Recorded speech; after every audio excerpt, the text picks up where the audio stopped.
Hello my beautiful watchers and welcome to Lost in Adaptation, the thing I do on YouTube where I compare TV and film adaptations of books to said books to see if they did a halfway decent job representing them. This, like most episodes, was requested on Patreon. Be sure to check out my page to make your own requests when spots become available and claim all sorts of other rewards and exclusive content. Right then, have you ever wondered why the name Jeeves is synonymous with the stereotypical dignified British butler in all things from shorthand to unsuccessful internet search engines? Well, even if you haven't, the answer is between 1915 and 1974, he was a popular fictional character in a long-running series of comedic books by PG Wodehouse that was adapted into a British TV series in the early 90s. Wodehouse was a highly respected 20th century British author and humorist, responsible for the creation of multiple long-running series of bestsellers and the creation of such characters as Rupert Pursmith, Lord Emsworth, and the just mentioned good-natured Machiavellian manservant Jeeves. In early life, Wodehouse spent a few dissatisfied years being a banker before making it big writing, successfully selling both novels and Broadway musical comedies. He made the, in hindsight, rather unfortunate decision to move to France in 1936 to avoid British taxes and was unable to evacuate in time to avoid capture by the invading German forces on the onset of World War II. He spent a good while as a civilian prisoner of war in varying levels of comfort as his captors slowly realized who he was and granted him slightly nicer accommodations. In a slightly surreal development, he was eventually grabbed by the Gestapo and strong-armed into making a series of comedic radio broadcasts to America, presumably in the cause of endearing them to the Nazis by proving they had a sense of humor, thus discouraging the states from entering the war. When the British government got wind of this, they were a tad miffed at the unlucky author, something that was clearly not lost on old Wodehouse, seeing as at the conclusion of the war, he chose to avoid any potential discussion of collusion with the enemy charges by emigrating to the United States for the rest of his life. As he was posthumously knighted months after his passing in 1975,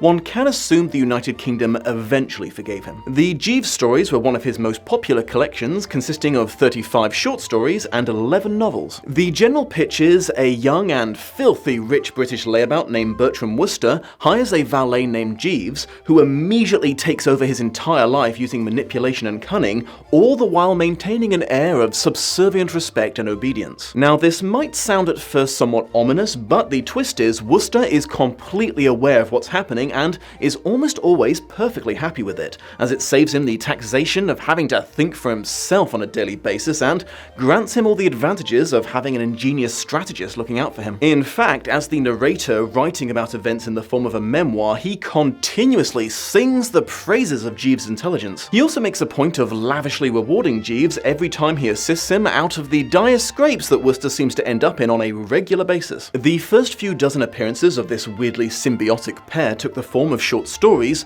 all of which follow a pretty similar format. A friend of Wooster's, whether a fellow toff or a beleaguered creative, comes to him for advice on a problem, usually involving a romantic dilemma or the demands of a rich relative on whom they are dependent for money. Wooster then immediately passes the problem over to Jeeves, who devises a cunning plan or ruse to solve the issue. Usually towards the end of the scheme, something will go wrong, but it will be revealed that this was either a part of Jeeves' agenda the entire time or something he had anticipated and prepared a backup procedure for. After a while, Wodehouse started introducing longer novels that still followed the same general theme, but with more people involved and often more of a personal stake in the proceedings for Wooster himself. Knowing some of this synopsis before reading any of these books, I was a little concerned that it might be one of those comedies that derives its humor from how utterly contemptible the entire cast is, which I see the value in for other people, but don't care for personally. However, I was pleasantly surprised by how likable Jeeves and Wooster turned out to be. Yes, Wooster is a dim-witted, lazy, spoiled, old-money jackass, but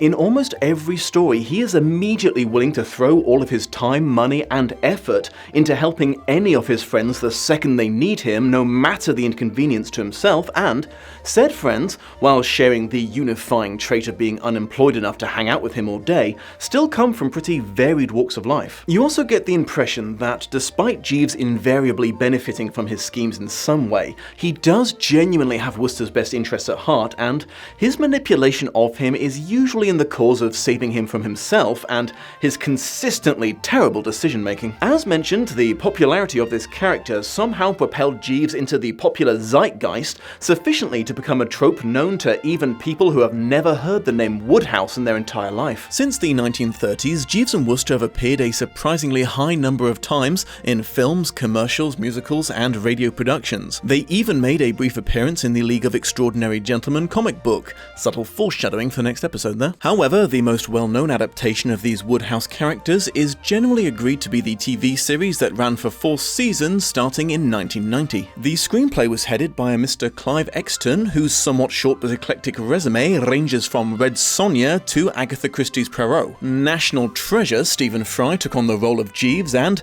future grumpy medical Sherlock Holmes parody star Hugh Laurie joined him as Wooster. Having not quite broken into the American market yet, Fry and Laurie were at the time most famous in Britain for being a hilarious sketch comedy duo, so seemed absolutely perfect for the roles. They would claim in later years that they were initially a little hesitant to sign on to the project, but were eventually convinced that no others could do the characters justice like they could. Some of you may be wondering how my colleague came by this bandage upon his head.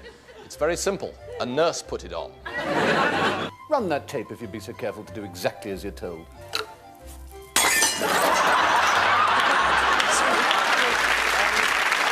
This being a British TV show, each season only consisted of 5 to 6 episodes with a final total of 23.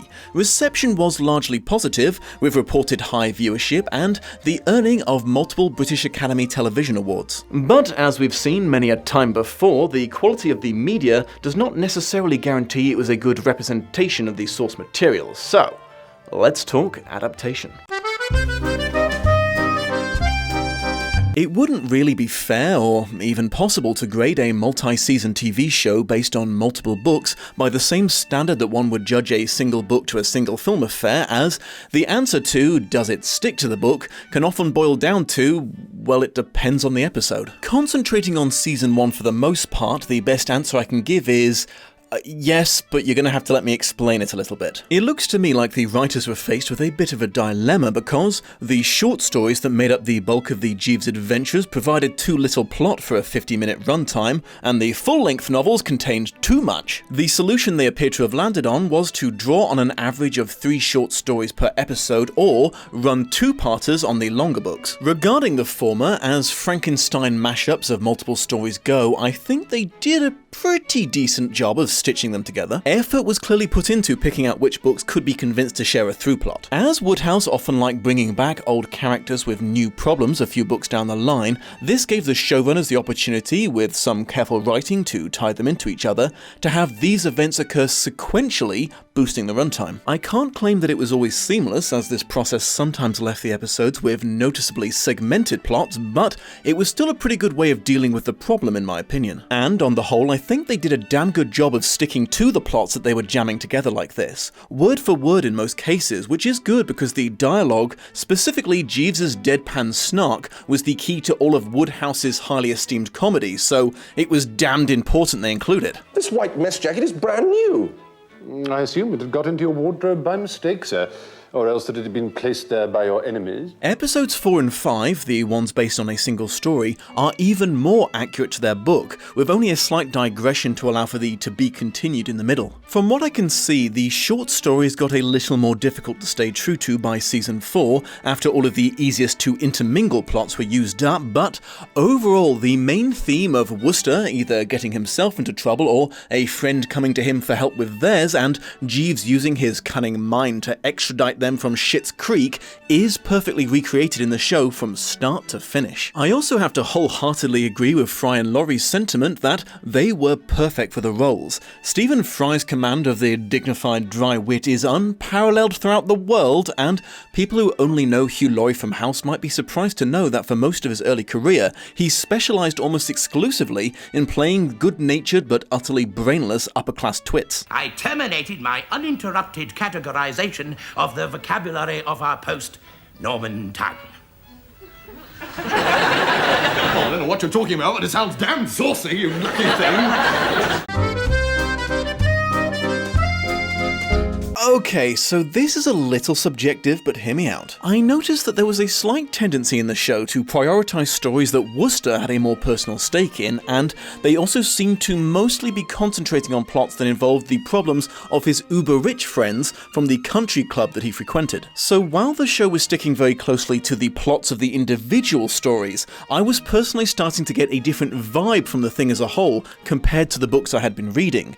The surprising likability that came from Wooster throwing himself into helping his broke friends that I mentioned earlier is an unfortunate casualty in this. They also played up the times that he and Jeeves ended up in spats over items of clothing that Wooster insisted on wearing that distressed his fashion-minded valet, and played down the number of times that Wooster would stop to verbalise his absolute awe of his employee's brain, giving the pair a mildly more antagonistic feel than they had before. I wouldn't say any of this was egregious, but I couldn't help but pick up on it. Equally minor is Wooster apparently being a talented singer and piano player now, a change that I personally suspect was simply to take advantage of Hugh Laurie's existing talent in this area. Roddy, roddy, rah, Teedy-heedy-hee. Teedy-heedy-hee, sir. So, with books that were written by white British men in the early to mid 20th century, it's not so much a case of if there's going to be any casual racism as when it's going to show up and how bad it's going to be. At least in the dozen or so books of Wodehouse's I read, I was relieved to see it was fairly tame compared to other contemporary works. I bring this up because the show managed to avoid these inappropriate jokes,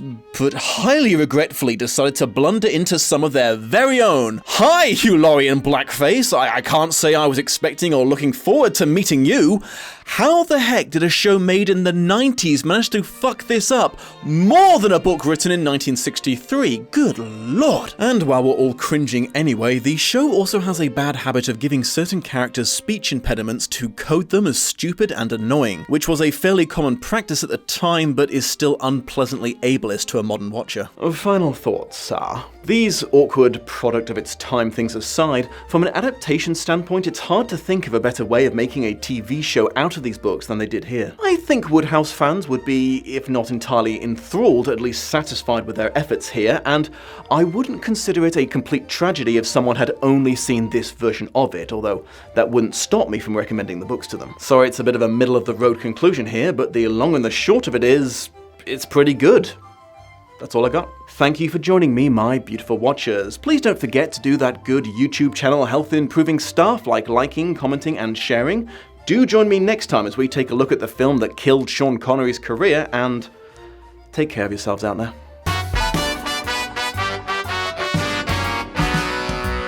This is a story about Minnie the Moocher. She was a low-down hoochie coocher. She was the roughest, toughest frail, oh, but Minnie had a heart as big as a whale. Heidi, Heidi, Heidi, ho! Heidi, Heidi, Heidi, ho, sir. Teedy, heedy, heedy, hee. Teedy, heedy, heedy, hee, sir. Roddy, Roddy, Roddy, Rod. Roddy, Roddy, Roddy, Rod, sir. Hody, hody, hody, ho. Hody, hody, hody, ho, sir. Now, I don't mean to be overly critical, Jeeves, but I feel that adding sir at the end of every line really mucks up the rhythm of the thing. Very good, sir. And I'll do my best not to be overly critical of that atrocious accent. From the top, then. Much love and appreciation to my patrons of honor, Shelby Holtz, Quint, and April Mack. Shout out to Ilnej for the credits music, check out his channel for more parody and original songs, and a huge thank you to this video's editor, Sophia Ricciardi. Links to her work in the video description. Be sure to check that out. Genius. Sounds like something joke they'd have in Community. This was ingenious. Should finish that show. Something he had anticipated and prepared a backup. To the bone. I am a thesaurus, apparently.